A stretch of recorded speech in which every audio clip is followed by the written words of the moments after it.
everyone, welcome back to my channel. And I'm standing so far away in the sunshine mostly so you can see that this is actually, the outfit I'm wearing is actually green, but whatever. This is like the second or third time I'm doing this.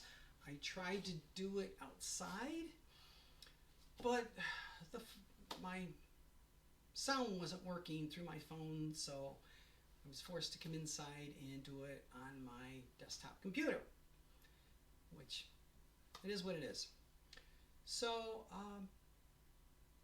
those of you that normally follow me know that yesterday I had posted the eclipse video, the total eclipse that we did. Well, we did get it, but we didn't. It was cloudy and cool, and we didn't get to see the sun, but we did get to see the totality darkness. And of course today there's not a cloud in the sky and it's like 77 degrees out, which is like, oh my god, why couldn't we have had this yesterday? But that's the way it works.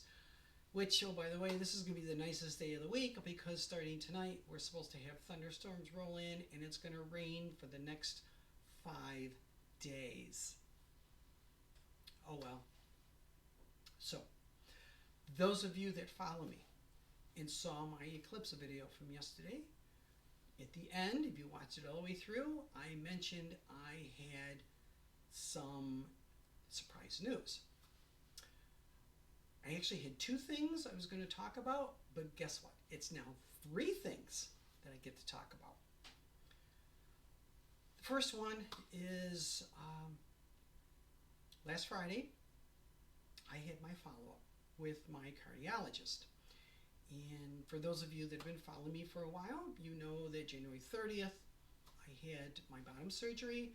And while in the hospital, I did have an arterial fibrillation, otherwise known as an AFib, high heart rate event. So the cardiologist put me on blood thinners. Trade name is Eliquis, and I had to wear a heart monitor for 2 weeks. So Friday was the follow-up, and he's like, I looked everything over, and you have no other AFib events on the heart monitor. He says everything looks good. You got some extra heartbeats. He goes, but I'm not worried about that. Okay, that's good. And he says there are pros and cons to taking Eliquis. Okay. He says, in your case, he goes, the cons outweigh the pros. Okay. He goes, I am requesting that you stop taking the Eliquis. Awesome. One less medication I have to take. He says, you have which I have right here, a smartwatch. And he says, if you have an AFib event, it's going to detect it on your smartwatch, and you can call me, and we can take care of whatever issues you have then. He goes, considering the health that you're in, he says, I don't think you're going to have, or I feel that you're not going to have another AFib event. He says, you're very healthy. He says, so it's not a big deal. And he says, you would be surprised at the amount of patients I see that have AFib events after major surgery. Oh, I did not know that. He goes, yes, it's actually very, very common. I'm like, oh, okay. So he goes, going forward, he says, just keep an eye on your heart rate. And he goes, are you planning on having any other surgeries? I says, yes. I wanted breast augmentation surgery. He says, not a problem. It's not major surgery. He says, so I will clear you for that. Okay, that's fine. He goes, and I'll let your doctors know. I'm like, okay. So that was one big thing. Friday afternoon, actually I have to back up a little bit. Thursday, I was on site for work, and we had a departmental staff meeting. And after the staff meeting, I approached my boss and says, have you started the paperwork to bring me back as a contract after I retire at the end of this month. He's like, no, that's 2.5 weeks away. And he's like, oh yeah, okay, we'll get on it. So he emailed his boss, who I also know, he knows about my upcoming retirement. And the head of engineering turned around and emailed our human relations representative, and the HR guy says, well, instead of bringing this person back in as a contract consultant, why don't we just convert them to time as reported retired individual? I'm like, I did not know we could do that. And that involved the HR guy and myself and benefits person. So essentially, if I go time as reported, I just get my pay. Same as if I was a contract consultant. I no longer accrue vacation time, and the university doesn't contribute to my pension plan, which is perfectly fine, because when I retired, I was expecting, and I am expecting, to start withdrawing from my pension plan, which is fine. So we have that in the works. The big plus is if I go to time as reported, I get to maintain my university health insurance. And because of that, I don't have to go on government health insurance. In the US, that's Medicare. So that was a big plus. So we're trying to work through that. Unfortunately, I've signed up for some of the government insurance, so I have to work with HR and the benefits guy to see on how I can unenroll from some of this stuff, which I can. It's just going to take a little bit of work on my part. So that was really awesome. Like I said, that's not done yet. We have to finalize it. I will be on site tomorrow, so I'm going to talk to the HR guy tomorrow and get some more details. Like I said, there's a little bit of logistics on my part, but we'll get through it. And that way I can start May 1st as time is reported, and maintain my current health insurance, which is awesome. Health insurance and dental, I mean, this is fantastic. I'm not worried about losing vacation time because I'm currently 40-hour-a-week salaried individual. Now, by going to time as reported, it will be 20 hours a week maximum. Time is reported, so I'm not too worried about vacation. On a day like yesterday when it was cloudy and cool, I could have worked an 8-hour, if I was time as reported, I could have worked an 8-hour day, a 10-hour day, whatever I wanted, and then on a day like today, I could take off. Since I have a work laptop, if I decide to travel somewhere, I can bring the laptop with me and still do work. Now, when I work remote, that's the other thing. By going time as reported, I get to work here remote all the time.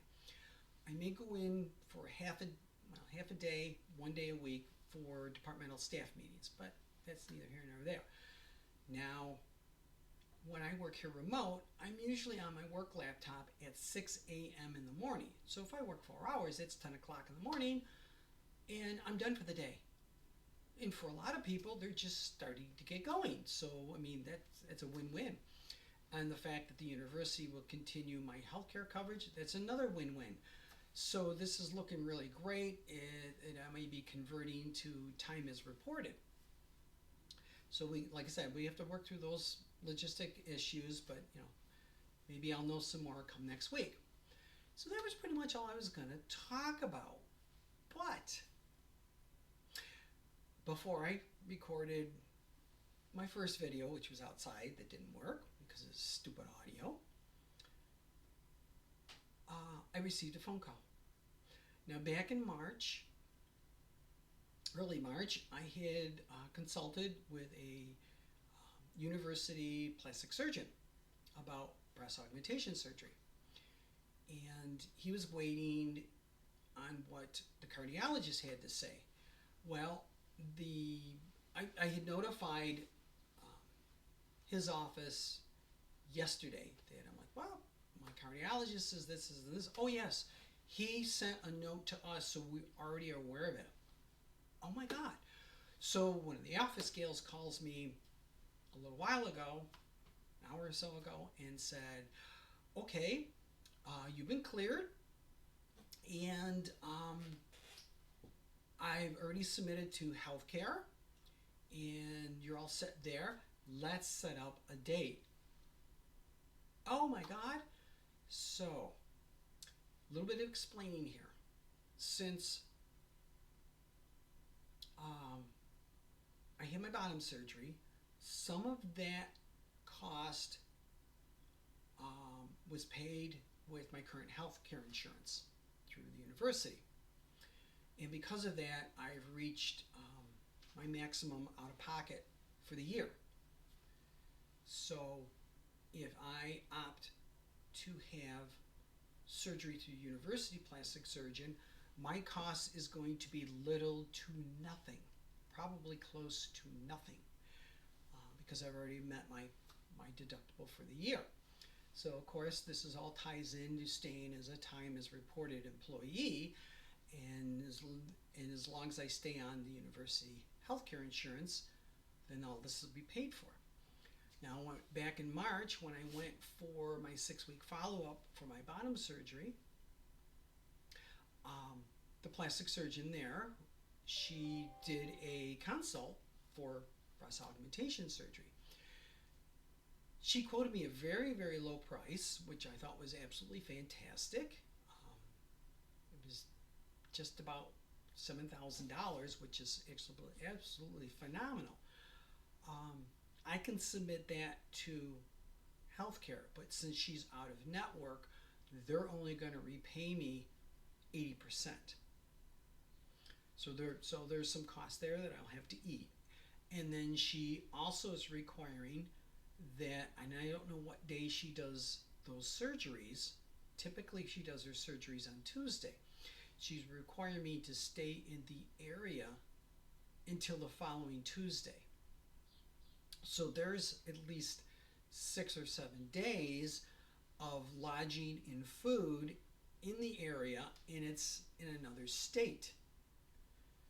And then of course the travel back and forth. Whereas if I have the university plastic surgeon do it, it's at the university hospital, 45 minutes from here. It's outpatient. I go home the same day, and I can recover here, which is what I did when I had my face done last June. I was in the hospital overnight, got released the next day, and I came home and recovered here. So you can't always look at it at cost, but let's be realistic. It's probably going to cost me, if I go to the surgeon that did my bottom surgery, if I go to her, it's probably going to cost me somewhere between $8,000 or $9,000 out of my pocket. No, because I'll get reimbursed somewhat. It's probably going to cost me out of my pocket. It's probably going to cost me about $4,000, between $3,500 and $4,000 out of my pocket. Or if I go to the university plastic surgeon, it's going to cost me virtually nothing for the same procedure. So for me, it just kind of makes sense to be local, because then, I'm not out of state recovering, and as much as I like the area where she is, I'd just rather be home. I mean, you always sleep better in your own bed. So, but anyways, so that was the really, really, really big news of today, which I was really surprised about. I hadn't expected that at all. So that was kind of exciting. Golly, I think I've touched on everything. So I guess I can start wrapping up. As always, if anyone has any comments, questions, anything you'd like me to talk about, please, the comment section below. Those of you that have been around a while know that I answer any comment or question that anyone has. I actually enjoy doing that. Sorry, it was a quick phone call. I'm back. So anyways, I was finishing up, and like I said, if anybody has any comments, questions, something you'd like me to talk about, please, in the comment section below. I hope everyone has a safe and healthy rest of your week, and I hope you have a glorious and fantastic weekend. And not much else is planned for me for the rest of the week. I may go see the girls for coffee on Saturday, but that's about it. Hopefully, maybe by next Tuesday, I'll have something more to talk about concerning being converted to as a time as reported employee. So, with that, again, have a wonderful weekend. Have a wonderful rest of your week. And I will see everyone here next Tuesday. Bye, everyone.